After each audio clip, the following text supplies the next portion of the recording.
সংগ্রামী উপস্থিতি। আজকে আমরা সবাই এখানে উপস্থিত হয়েছি কেন? আমরা একটু মাথায় রাখতে হবে যে উনার কলিজার টুকরা দুই ছেলেকে তারেক রহমানকে পাঠিয়ে দেওয়া হয়েছে কোথায়? তার জন্য হাড্ডি ভাঙ্গি দিয়ে আমার অন্যান্য বক্তারা বলে দিয়েছে লন্ডনে। আরেক কলিজার টুকরা আরাফাত রহমান কোকো, তাকে ওখানে হত্যা করা হয়েছে। এরপর মারা গেল খালেদা জিয়া। জিয়া পরিবারের কেউ নাই।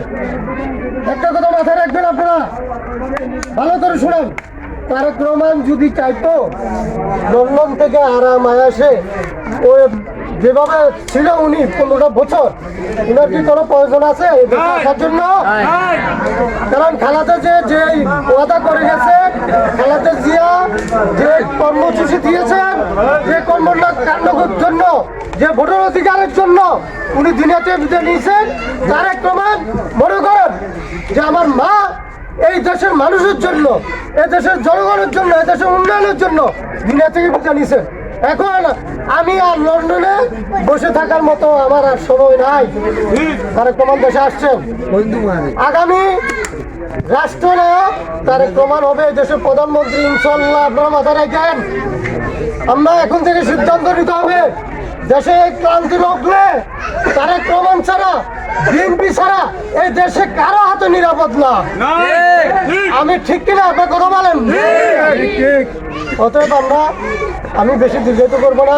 আমার মা বোনদের উদ্দেশ্যে আমি বলবো যে আপনারা আজকে থেকে আল্লাহর সাক্ষী রেখে অন্তত বুঝেন, ভালো করে বুঝেন। আপনার পাড়া পড়োশি, আপনাদের ফ্যামিলিতে আরো 2-4-5 জন আছে, সবাইকে বুঝান যে এবারের মতো আমরা বিএনপিকে রাষ্ট্রীয় ক্ষমতা আনবো এবং আনবো ইনশাল্লাহ। নাইলে দেশ কোনো নিরাপদ নয়। আমাদের প্রার্থী মাহমুদ রহমান শামীম ভাই অনেকে বক্তব্য বলছে যে আমরা প্রথম কর্মসূচি হলো আমাদের তারেক রহমান কোষকালী যে জনসভা হয়েছে, আপনারা অনেকে শুনছেন। এই জনসভা ওনার প্রথম কর্মসূচি কি? যে পুরো হাতিয়া চারন্দি পুরো হাতিয়া নদী বাংলা লুট করবে। আপনারা বুঝেন, ফ্যামিলি কার্ড নিয়ে যে কথাটা অনেকে বলছে, ফ্যামিলি কার্ডটা হলো আপনারা এক পরিবারে একজন মহিলা সদস্য পাবে, পুরুষ পাবে না। কিন্তু একটা পরিবারে একটা মহিলা সদস্য একটা ফ্যামিলি কার্ড পাবে। এই ফ্যামিলি কার্ডটা 18,000 টাকা করে আপনার পাবেন মাসে। এই 18,000 টাকা হলে কি আপনাদের যথেষ্ট একটা সাপোর্ট দিবে না?